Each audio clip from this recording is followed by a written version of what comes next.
Assalamu alaikum. I hope so that you all are good. Today in this video we are going to talk about one of the metabolic defects in amino acid metabolism, that is known as phenylketonuria. अब metabolic defects जो amino acid के अंदर होते हैं वो दो ही reasons की वजह से होते हैं। पहला तो ये कि अमाइनो एसिड डिग्रेड नहीं हो रहा into ammonia, and secondly ammonia urea cycle के अंदर डिटॉक्सिफाई नहीं हो रहा। फिनाइलकीटोन्यूरिया में क्या हो रहा होता है कि फिनाइल एलानाइन जो कि एक अमाइनो एसिड है वो बहुत ज़्यादा एक्यूमुलेट करना शुरू हो जाता है बॉडी के अंदर और इसके लेवल्स बहुत ज़्यादा हाई हो जाते हैं। कॉज क्या है? Phenylketonuria is cause by defect in the gene that helps create phenylalanine hydroxylase. Phenylalanine hydroxylase एक एंजाइम है जो कि एक जीन के थ्रू क्रिएट होता है। अगर इस जीन में डिफेक्ट आ जाता है तो ये एंजाइम नहीं बनता, जिसकी वजह से क्या होता है, it is unable to break down phenylalanine. अब फिनाइल एलानाइन हमारे पास क्या है, एक अमाइनो एसिड, तो ये क्या होता है, it is break down into tyrosine by an enzyme that is phenylalanine hydroxylase. अगर ये एंजाइम नहीं प्रोड्यूस हो रहा तो फिनाइल एलानाइन ब्रेक डाउन नहीं होगी इनटू टायरोसिन, और फिर क्या होगा, it causes a buildup of phenylalanine in the body, जिसकी वजह से क्या होगा, ये बॉडी के अंदर बहुत ज़्यादा एक्यूमुलेट करना शुरू हो जाएगा अमाइनो एसिड और इसके लेवल बहुत ज़्यादा हाई हो जाते हैं। सिम्टम्स में क्या है, seizures, tremors, trembling and shaking, stunted growth, hyperactivity और musty odour of their breath, skin और यूरिन। तो इसका मेन जो सिम्टम होता है जो कि इस पैथोलॉजी में शो होता है वो हमारे पास मस्टी ओडोर होती है यूरिन की। Phenylketonuria is a newborn disease जो कि बर्थ में चिल्ड्रंस के अंदर शो हो रही होती है। Phenyl alanine is a amino acid. Phenyl alanine builds up in the persons blood, urine and body. अब फिनाइल एलानाइन एक अमाइनो एसिड होता है जो कि हमें फूड जो हम लेते हैं उसके अंदर ये प्रेजेंट होता है। अब बॉडी को इसकी डिमांड नहीं होती है तो बॉडी इसको फिर टायरोसिन में कन्वर्ट कर देती है by phenylalanine hydroxylase enzyme.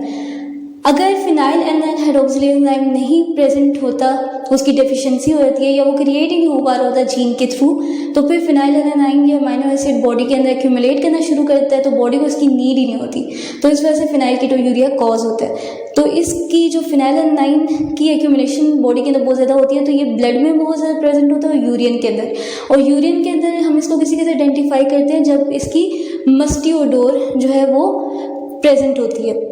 PKU हमारे पास माइल्ड टू स्वीयर होता है। माइल्ड टू स्वीयर किसी कैसे होता है कि जितना ये डिपेंड करता है कि टायरोसिन में ये इसकी कन्वर्जन हो रही है। अगर ये स्वीयर हो जाएगा तो इससे क्या होता है, इंटेलेक्चुअल डिसेबिलिटीज कॉज होती हैं क्योंकि इसका डायरेक्ट इफेक्ट जो होता है वो ब्रेन के ऊपर हो रहा होता है। अब उससे चाइल्ड की लर्निंग स्किल्स के ऊपर इफेक्ट पड़ता है। हमारे पास क्या होता है, फिनाइल एलानाइन है, फिनाइल एलानाइन टायरोसिन में कन्वर्ट हो रहा होता है by the phenyl alanine hydroxylase. इसी तरह इसके साथ साथ ही टेट्राहाइड्रोबायोप्टिन होता है जो कि डाईहाइड्रोबायोप्टिन में कन्वर्ट हो रहा होता है by an enzyme that is known as dihydrobiopterin reductase enzyme. अगर फिनाइल एलानाइन हाइड्रोक्सिलेज की तरह ही डाईहाइड्रोबायोप्टिन रिडक्टेज एंजाइम की भी डेफिशिएंसी हो जाती है तो इन दैट केस भी फिनाइल एलानाइन की एक्यूमुलेशन बॉडी के अंदर होती है, तो फिर क्या होगा कि फिनाइल एलानाइन लेवल्स हाई हो जाते हैं बॉडी के अंदर और फिनाइल एलानाइन टायरोसिन में कन्वर्ट नहीं होती, क्योंकि फिनाइल एलानाइन जब टायरोसिन में कन्वर्ट होती है तो टेट्राहाइड्रोबायोप्टिन भी डाईहाइड्रोबायोप्टिन में कन्वर्ट होता है, और टेट्राहाइड्रोबायोप्टिन को हम BH4 भी कहते हैं और डाईहाइड्रोबायोप्टिन को हम BH2 भी कहते हैं। अब क्या होता है, नॉर्मली हमारे पास फिनाइल पायरुवेट से फिनाइल एलानाइन बनता है और फिनाइल एलानाइन से टायरोसिन बनता है। टायरोसिन आगे फिर प्रोटीन्स बनाता है, melanin, catecholamines, fumarate, aceto acetate बनाता है, फिर आगे ट्रिप्टोफेन बनाता है। लेकिन अगर फिनाइलकीटोन्यूरिया है, अगर ये डिजीज कॉज हो रही है तो फिनाइल पायरुवेट फिनाइल एलानाइन तो बनाएगा, साथ में फिनाइल लैक्टेट बनाता है, फिनाइल एसीटेट बनाता है, लेकिन फिनाइल एलानाइन से हमारे पास टायरोसिन नहीं बनता, और टायरोसिन ही नहीं बनेगा तो प्रोटीन्स, मेलानिन, कैटेकोलामाइंस से सब कुछ नहीं बनता, तो उससे फिर क्या होता है, फिनाइल एलानाइन की बॉडी के अंदर एक्यूमुलेशन होती रहती है, लेकिन बॉडी को उसकी डिमांड नहीं होती है, तो फिर उससे क्या होता है, फिनाइलकीटोन्यूरिया कॉज होता है। और साथ ही साथ क्या होता है, फिनाइल एलानाइन फिर आगे फिनाइल पायरुवेट बनाती है और फिनाइल लैक्टेट भी बनता है, फिनाइल एसीटेट भी बनता रहता है। अब हमारे पास यहाँ पे क्या है, टायरोसिन की सिंथेसिस किसके थ्रू हो रही है, फिनाइल एलेनाइन के थ्रू हो रही है, साथ में टेट्राहाइड्रोबायोप्टेन किसमें कन्वर्ट हो रहा है, डाईहाइड्रोबायोप्टेन में। अब टायरोसिन बन गया, टायरोसिन के साथ क्या होता है, कैटेकोलामाइन की फिर आगे सिंथेसिस होती है। इसी तरह फिर ट्रिप्टोफैन भी बनता है हमारे पास टायरोसिन के थ्रू।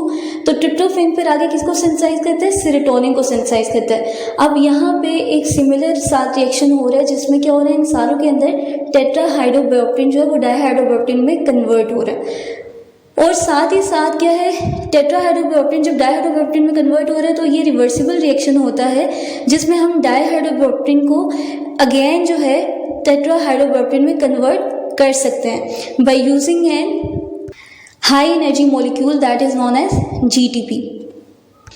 और जो हमारे पास टेट्राहाइड्रोबायोप्टेन होता है वो डाईहाइड्रोबायोप्टेन में कन्वर्ट होता है, किसके थ्रू कन्वर्ट होता है, by the dihydrobiopterin reductase enzyme. Treatment में हमारे पास क्या आ जाता है, avoid foods high in protein, these includes eggs, beans, chicken, beef, pork, fish. तो हमें वो फूड अवॉइड करना चाहिए जिसमें प्रोटीन कंटेंट ज़्यादा होता है। अब ये हमें क्यों अवॉइड करना चाहिए, क्योंकि फिनाइल एलेनाइन हम फूड से गेट करते हैं, तो ये क्या है, एक अमाइनो एसिड है, तो ये बॉडी में इसकी एक्यूमुलेशन बहुत ज़्यादा हो जाती है। तो एट दैट टाइम क्या होता है, इसके लेवल हाई होने की वजह से हमें क्या करना चाहिए कि वो फूड अवॉइड करना चाहिए जिसमें प्रोटीन कंटेंट ज़्यादा प्रेजेंट हो। मेडिकेशंस में क्या आता है, सेप्टोट्रिन आ जाती है जो कि क्या करती है, फिनाइल एलेनाइन के लेवल्स को कम करती है। तो मेडिकेशन में हम क्या करते हैं, ये यूज़ करते हैं। So this is all about today's topic and I hope so you understand the content very easily. Allah Hafiz.